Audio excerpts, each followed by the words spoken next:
Start करने से पहले happy Guru Purnima to you all. और स्टडी आईएएस की टीम की तरफ से जितने भी गुरु हैं, जितने भी टीचर्स हैं, उनको हमारा सैल्यूट। तो चलिए स्टार्ट करते हैं।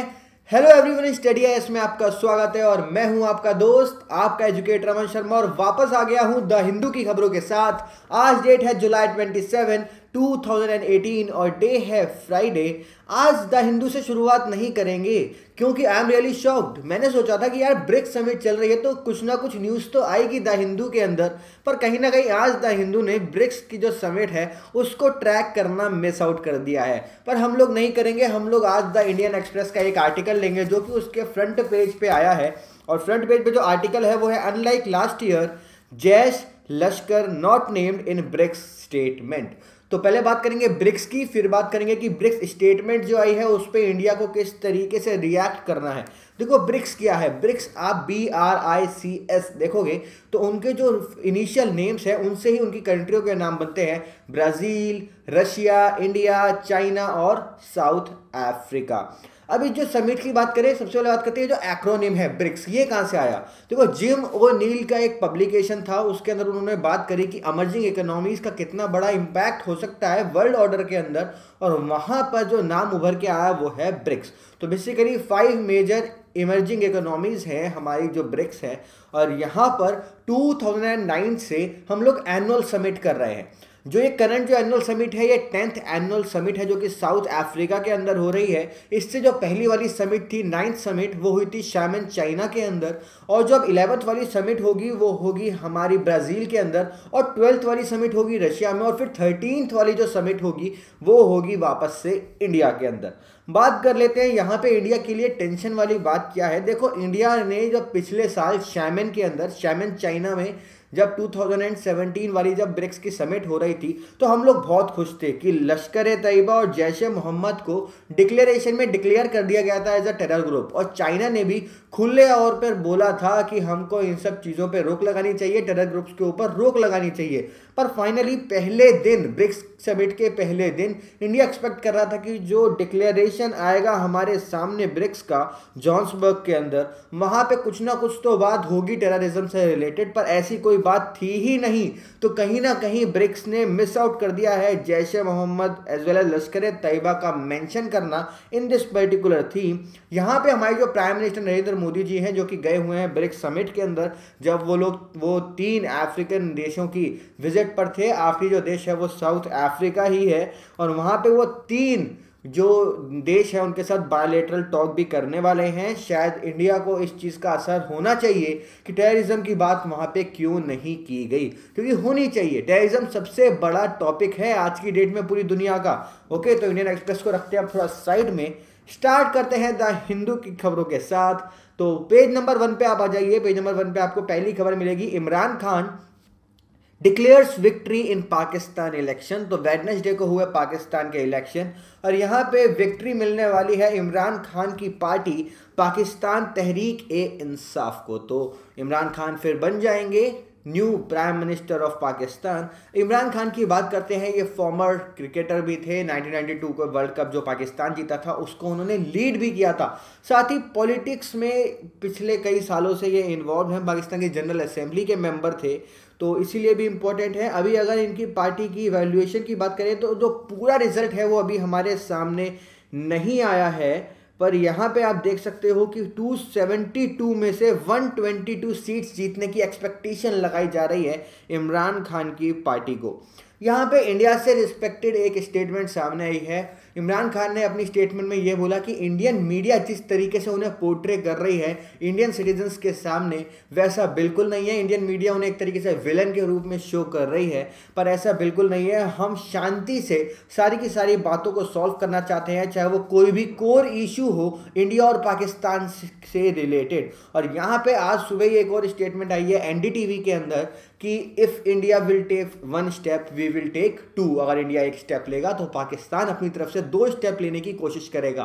तो कहीं ना कहीं यहाँ पे जो पीस टॉक है वो होती हुई हमें जल्दी नजर आएंगी। आगे बढ़ते हैं, जिससे नीचे आपको एक न्यूज़ मिलती है, बहुत इंपॉर्टेंट है, पॉलिटी से कंसर्न है। West Bengal renames itself as Bangla.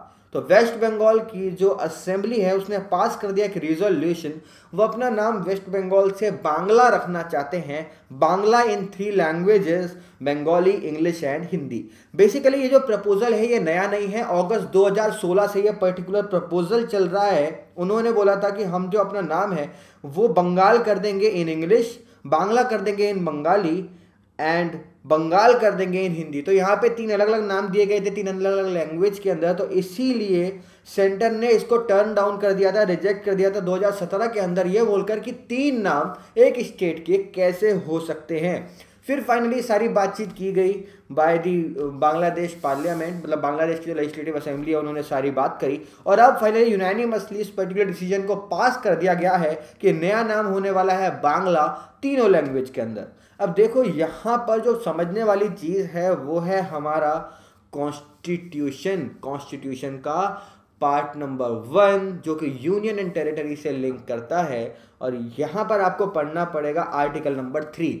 Article number 3 हमारे जो पार्लियामेंट है उसको ऑथराइज करता है, उसको पावर देता है कि नंबर 1 वो एक नई स्टेट फॉर्म कर सकते हैं, नंबर 2 किसी भी स्टेट का जो एरिया है उसको बढ़ा सकते हैं, घटा सकते हैं, नंबर 3 किसी की भी जो स्टेट की जो बाउंड्री है उसको भी कम ज़्यादा कर सकते हैं, और नंबर 4 उस स्टेट का नाम भी चेंज कर सकते हैं। तो नाम चेंज करने की पावर किसके पास है? वो है पार्लियामेंट के पास। अब यहाँ पर जो भी चीज़ें होंगी अंडर द आर्टिकल नंबर 3 वो कॉन्स्टिट्यूशनल अमेंडमेंट अंडर आर्टिकल 368 नहीं कंसीडर किया जाएगा, ये चीज़ बिल्कुल नोट डाउन कर लेना। और यहाँ पर जो प्रोसीजर है वो क्या है? प्रोसीजर ये है कि जो प्रेसिडेंट हैं वो सबसे पहले इस चीज़ के बारे में सुझाव किसको भेजते हैं? उस पर्टिकुलर स्टेट असेंबली को भेजते हैं जिससे आर्टिकल नंबर 3 का लिंक है। वो स्टेट एक पर्टिकुलर टाइम में वापस से अपना डिसीजन भेजती है, जो कि डिसीजन बाउंड नहीं है प्रेसिडेंट के लिए। प्रेसिडेंट अगर वो डिसीजन सही है या गलत है फिर भी अपने डिसीजन के साथ आगे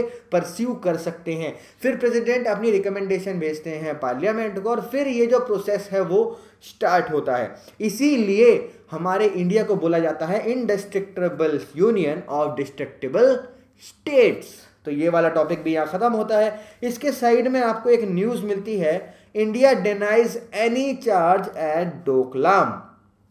तो डोकलाम इशू हमने कल भी डिस्कशन में लिया था। डोकलाम में क्या हुआ? पहले वहाँ पे 3 पार्टाइट स्ट्रगल चल रही थी between India, Bhutan and China. Basically वहाँ पे इंडिया का कोई रोल नहीं था, बट वो जो पोजीशन है वो कितनी इंपॉर्टेंट है हम लोगों के लिए। देखो चुम्बी वैली के पास है, साथ ही जो हमारा सिलीगुड़ी कॉरिडोर है, अगर उस पोजीशन पे चाइना आ जाता है तो उसके ब्लॉक होने के चांसेस बहुत ज़्यादा बढ़ जाते हैं। साथ ही आपको याद रखना है भूटान और इंडिया के जो रिलेशनशिप है वो शुरू से ही बहुत ही अच्छे रहे हैं। इंडिया की वजह से भूटान ने कभी भी चाइना के साथ हाथ नहीं मिलाया। अब यहाँ पे जो स्टेटमेंट है उसके बारे में बात करते हैं कि स्टेटमेंट आई क्या है। बेसिकली यूएस ऑफिशियल्स का ये कहना था कि चाइना ने धीरे धीरे जो काम है डोकलाम के अंदर उसे फिर से चालू कर दिया है, और इंडिया और भूटान उसके ऊपर कोई एक्शन नहीं ले रहे हैं, ऐसा यूएस ऑफिशियल्स का कहना था, जो कि चीज़ यूएस मीडिया के अंदर भी घूमी जा रही थी। फाइनली इंडिया की तरफ से स्टेटमेंट ये आई है कि ऐसा कुछ भी नहीं है, सब चीज़ें जैसी नॉर्मेलिटी में रही थी डोकलाम इशू के बाद। जो चीज़ें डिक्लेयर की गई थी कि हम लोग अपने अपने देश में रहेंगे, कोई भी उस जगह पे नहीं जाएगा, कोई भी नई कंस्ट्रक्शन नहीं होगी, उसको परस्यू किया गया है। ये जो चीज़ें कही जा रही है बाय यूएस ऑफिशियल्स ये सब फॉल्स हैं।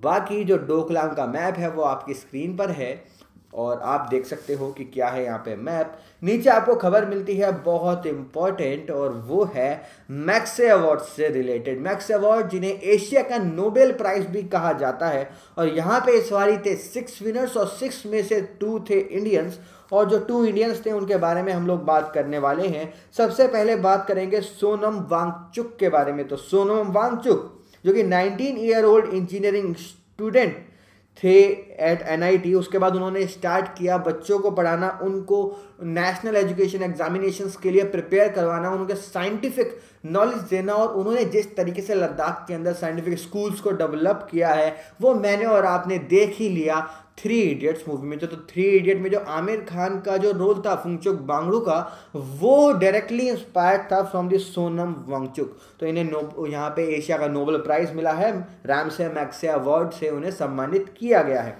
He is 51-year-old educational reformer from Ladakh. Okay, याद रखना। इसके साथ जो सेकेंड अवार्डी विनर है वो है भरत वटवानी। भरत वटवानी एक साइकेट्रिस्ट हैं जो कि मेंटली इल स्ट्रीट पीपल को ट्रीट करते हैं मुंबई के अंदर, और इनको भी यहाँ पे अवार्ड दिया गया है, रैमसे मैग्सेसे अवार्ड। तो दोनों नेम याद रखना, इंपॉर्टेंट नेम्स हैं। तो चलो आगे बढ़ते हैं। आगे आपको जाना पड़ेगा पेज नंबर 2 की तरफ। तो पेज नंबर 2 पे आपको जो न्यूज़ मिलती है वो है West Bengal assembly passes Lokayukta bill. तो हम लोग पिछले कुछ दिनों से लोकपाल लोकायुक्त एक्ट 2013 के बारे में बात कर ही रहे थे, पर मैंने आपको मैक्सिमम चीज़ें लोकपाल के बारे में समझाई थी। अब लोकायुक्त बिल के बारे में बात हुई है, क्योंकि देखो जैसे लोकपाल होता है सेंटर के अंदर, एक अम्बुड्समैन होता है, तो उसी तरीके से लोकायुक्त कहाँ पे होते हैं? लोकायुक्त होते हैं हर एक स्टेट के अंदर। हमारे देश में सारी स्टेटों के पास लोकायुक्त नहीं है, इसलिए रिसेंटली मार्च 2018 में सुप्रीम कोर्ट ने डायरेक्टली स्टेट्स को फटकार लगाई कि आप क्या कर रहे हो, अपने आप स्टेट में लोकायुक्त की अपॉइंटमेंट क्यों नहीं कर रहे हो, और साथ ही सेंटर को भी बोला कि आप भी जल्दी से लोकपाल की अपॉइंटमेंट कर दो। तो फाइनली वेस्ट बंगाल की असेंबली ने पास कर दिया है लोकायुक्त बिल। अब फाइनली वेस्ट बंगाल के पास भी आ जाएगा लोकायुक्त। तो यहाँ पे थोड़ा सा बैकग्राउंड देते हैं लोकायुक्त के बारे में। सबसे पहले बात करते हैं कि जो लोकायुक्त हैं वो कौन कौन सी स्टेट्स के अंदर है। देखो सारी स्टेट्स के अंदर हैं। यहाँ पे अगर हम लोग नंबरिंग की बात करें तो 11 स्टेट्स के अंदर नहीं थे। अब उनमें से 2 स्टेट्स ने रिसेंटली दे दिया था, अभी वेस्ट बंगाल भी आ गई है, तो अब 9 स्टेट्स में बच गए हैं। साथ ही देखो सबसे पहले जो लोकायुक्त अपॉइंट किए गए थे वो थे महाराष्ट्र के अंदर। साथ ही जो महाराष्ट्र के लोकायुक्त हैं, अगर इन पावर की बात करें तो वो सबसे वीक है, सबसे कमज़ोर पावर वाले हैं। उसके बाद अगर सबसे स्ट्रॉन्गेस्ट लोकायुक्त की बात करें तो वो कर्नाटका के लोकायुक्त हैं, वो सबसे स्ट्रॉन्गेस्ट हैं। अभी तक जिन स्टेट्स में लोकायुक्त की अपॉइंटमेंट नहीं हुई है, ना ही कोई बिल पास हुआ है, वो है Jammu and Kashmir, Manipur, Meghalaya, Mizoram, Nagaland as well as Puducherry. अब यहाँ पे बात करेंगे कि जो लोकायुक्त है उनकी अपॉइंटमेंट किस तरीके से होती है। तो देखो लोकायुक्त का जो टेन्योर है वो फिक्स किया गया है 5 ईयर्स के लिए। तो 5 ईयर्स होता है अगर ज़्यादातर स्टेट्स में देखें, पर यहाँ पे 2 एक्सेप्शन है। एक्सेप्शन बहुत ध्यान से सुनो, एक एक्सेप्शन है उत्तर प्रदेश और दूसरा है राजस्थान। यहाँ पे जो लोकायुक्त का जो टेन्योर होता है वो होता है 8 ईयर्स का, 8 साल का यहाँ पे टेन्योर होता है। ओके, तो ये चीज़ आप याद रखना। और अक्सर ये जो होते हैं ये या तो वहाँ के जो हाई कोर्ट होती हैं उनके चीफ जस्टिस होते हैं, या सुप्रीम कोर्ट के कोई जज बनते हैं रिटायर्ड। तो यहाँ पे वंस अपॉइंटेड, एक बारी अगर अपॉइंट हो जाते हैं लोकायुक्त तो उनको डिसमिस नहीं किया जा सकता, उनका ट्रांसफ़र नहीं किया जा सकता, उनके खिलाफ सिर्फ एक इम्पीचमेंट प्रोसेस चलाया जा सकता है। जो इम्पीचमेंट प्रोसेस है वो मिलता है हमारे कॉन्स्टिट्यूशन के आर्टिकल 311 में, क्योंकि बोला गया कि आर्टिकल 311 के अंदर जैसी चीज़ें हैं उन सब चीज़ों को हम लोग मानेंगे। अब इसके अंदर क्या होता है, एक कमेटी बनाई जाएगी जिसके अंदर जो हेड करेंगे वो जस्टिस, चीफ जस्टिस करेंगे ऑफ हाई कोर्ट, या chief justice of supreme court, या कोई भी सीनियर जजेस उसको कर सकते हैं। वो जो कमेटी को रिपोर्ट होगी वो कहाँ पे जाएगी? गवर्नर के पास। फिर गवर्नर उस रिपोर्ट को देखेंगे, फिर गवर्नर उस रिपोर्ट को पेश करेंगे लेजिस्लेटिव असेंबली के अंदर, और लेजिस्लेटिव असेंबली उसे पास अगर कर देती है बाय 2/3 ऑफ द मेजॉरिटी, तो फिर लोकायुक्त को हटाया जा सकता है। तो अभी रिसेंटली बात करें तो अरुणाचल प्रदेश ने जुलाई 9, 2018 को पास कर दिया था अपना लोकायुक्त बिल, और अब रिसेंटली वेस्ट बंगाल ने भी कर दिया है। तो अच्छी मुहिम है, हमारे देश में भी लोकपाल भी अपॉइंट होने वाले हैं, लोकायुक्त भी अपॉइंट होने वाले हैं, तो शायद उससे कुछ एंटी करप्शन का जो हमारा जो मुहिम है वो भी कामयाब होता हुआ हमें नजर आएगा।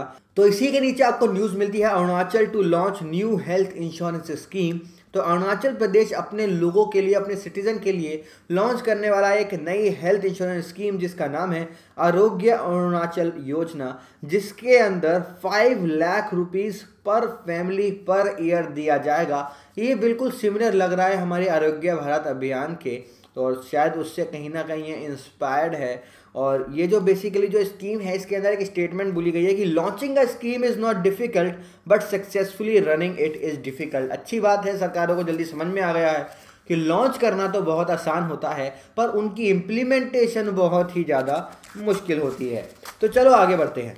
आगे आपको जाना पड़ेगा टू दी पेज नंबर 7, और तो बढ़ते हैं पेज नंबर 7 की तरफ। यहाँ पे नेशन वाला पेज है और खबर मिलती है Supreme Court pulls up Uttar Pradesh for Taj document. तो सुप्रीम कोर्ट ने डायरेक्टली उत्तर प्रदेश गवर्नमेंट को डांट लगाई है कि आप लोगों ने जो हमें ड्राफ्ट रिपोर्ट दी है on the vision document for the protection of Taj Mahal, Taj Mahal को प्रोटेक्ट करने के लिए जो आपने हमें रिपोर्ट दी है, आपने उस रिपोर्ट को बनाने के लिए आर्कियोलॉजिकल सर्वे ऑफ इंडिया के साथ कंसल्टेशन की ही नहीं।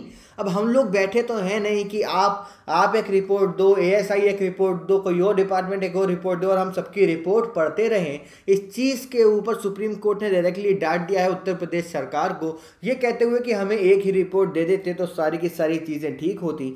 अब यहाँ पे आपके लिए जो इंपॉर्टेंट चीज़ ये है कि अप्रोक्सीमेटली 1000 पॉल्यूटिंग इंडस्ट्रीज चल रही हैं ताजमहल के आसपास। हमने कुछ दिनों पहले ये भी डिस्कशन में लिया था कि ताजमहल के आसपास इंडस्ट्रीज का नया खुलना बंद कर रखा है, बट फिर भी जो ताज ट्रेपीजियम जोन के जो भी डिपार्टमेंटल अथॉरिटी है वो लोग पास कर रहे हैं नई इंडस्ट्रीज के प्लान्स। अगर हम TTZ की बात करें, ताज ट्रेपीजियम जोन की बात करें, वो एरिया आता है ऑफ 10,400 स्क्वायर किलोमीटर, जो कि स्प्रेड है बहुत सारे डिस्ट्रिक्ट्स में, Agra, Firozabad, Mathura, Hathras and Etah of Uttar Pradesh and Bharatpur in Rajasthan. याद रखना राजस्थान का भरतपुर भी TTZ वाले जोन के अंदर आता है। और यहाँ पे हम लोगों को काम भी करना चाहिए अगर हमें ताजमहल को प्रोटेक्ट करना है। और डायरेक्टली बोला गया है कि आप लोग तब काम करोगे जब ताजमहल को बोल दिया जाएगा कि वो यूनेस्को की वर्ल्ड हेरिटेज के अंदर नहीं है।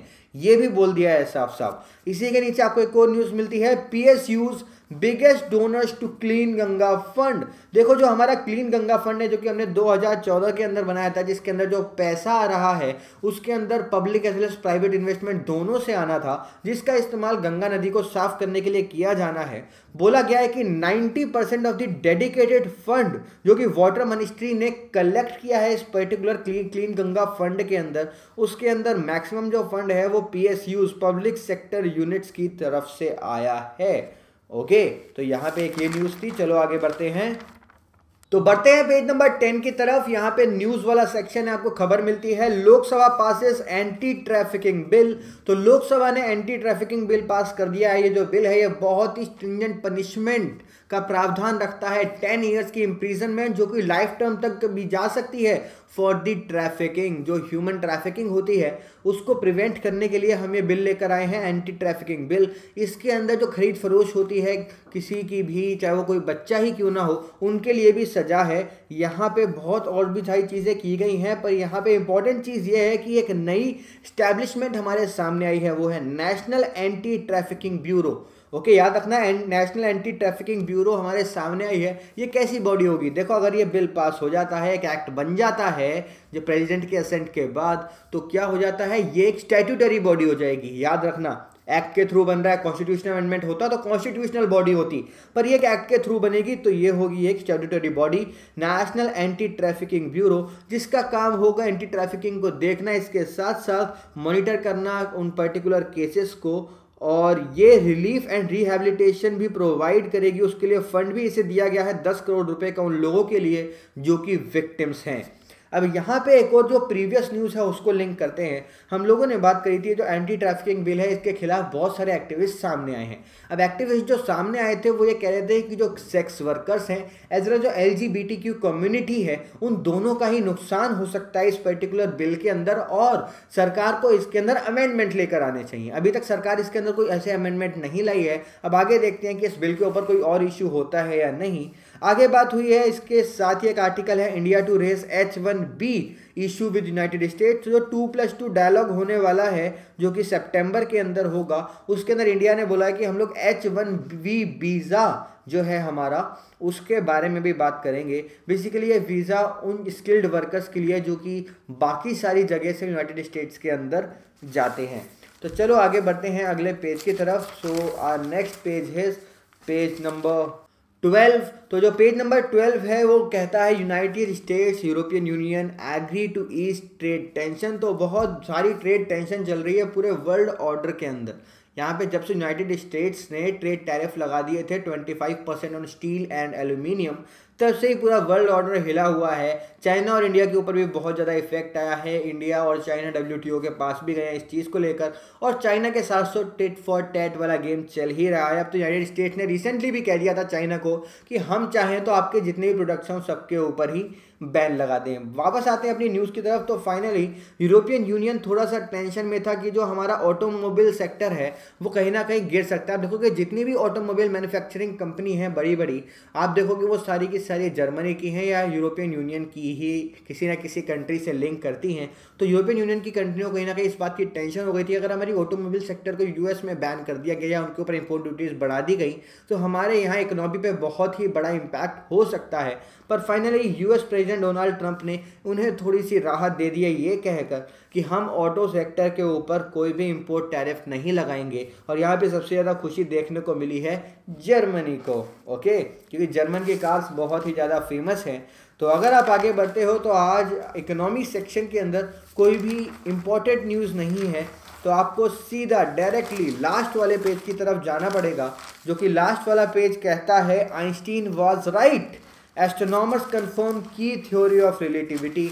तो यहाँ पे ये बोला गया है कि जो हमारे एल्बर्ट आइंस्टीन थे उस समय पर जिन्होंने जो थ्योरी ऑफ रिलेटिविटी दी थी वो बहुत ही सही थी और सटीक थी, और इनको प्रूफ किया गया है by a German born theoretical physicist. उन्होंने बोला है कि जो ग्रेविटेशनल फोर्स है उसका बहुत ही बड़ा इम्पैक्ट होता है किसी भी लाइट को स्ट्रेच करने के लिए, जो कि ब्लैक होल से भी रिलेट करता है। ब्लैक होल के अंदर कोई लाइट जाती है तो बाहर नहीं आती है, उसका कहीं ना कहीं इम्पैक्ट है कि जो ग्रेविटेशनल वेव्स हैं उसकी मदद से भी हम लोग प्रूफ करते हैं। पर यहाँ पे यही चीज़ साफ की गई है कि जो ग्रेविटेशनल फोर्स है उसका बहुत ही बड़ा इम्पैक्ट होता है और वो स्ट्रेच भी कर सकता है लाइट को, much like the compression and stretching of sound waves. और हम लोग कंसीडर कर सकते हैं कि ये जो चीज़ है इसका पूरी की पूरी जो सोलर सिस्टम है या यूनिवर्स है उसको बढ़ाने में उतना ही बड़ा इम्पैक्ट और रोल हमें नज़र आता है। तो ये यहाँ पे एक न्यूज़ थी। इसके साथ साथ एक नई अल्जाइमर का ड्रग आ गया है जिसने ये भी साफ कर दिया है कि अर्ली प्रॉमिस दिखाए हैं कि उसे जो अल्जाइमर डिजीज़ है वो भी हम लोग क्योर कर सकते हैं। तो आज के न्यूज़पेपर में बस यही कुछ खबरें थी। उम्मीद है आपको अच्छा लगा होगा मेरे साथ डिस्कस करके। तो please like, share, review, recommend जो भी आप करना चाहो मेरी वीडियो के साथ वो करना बिल्कुल मत भूलना। और जो न्यूज़पेपर की कटिंग्स हैं वो पहले से ही टेलीग्राम और फेसबुक चैनल पे अपलोड हो गई हैं, अगर आपने अभी तक नहीं देखी हैं तो आप जाके देख सकते हो। अगर आपके कोई भी सुझाव हो, सजेशन हो, डाउट हो, नीचे कमेंट बॉक्स में ड्रॉप कर देना, मैं आपका रिप्लाई ज़रूर करता हूं। जो मेरे साथ जुड़े हुए हैं उन्हें पता है। तो आज की वीडियो को एंड करते हैं। So thank you for having me here guys and have a good day ahead.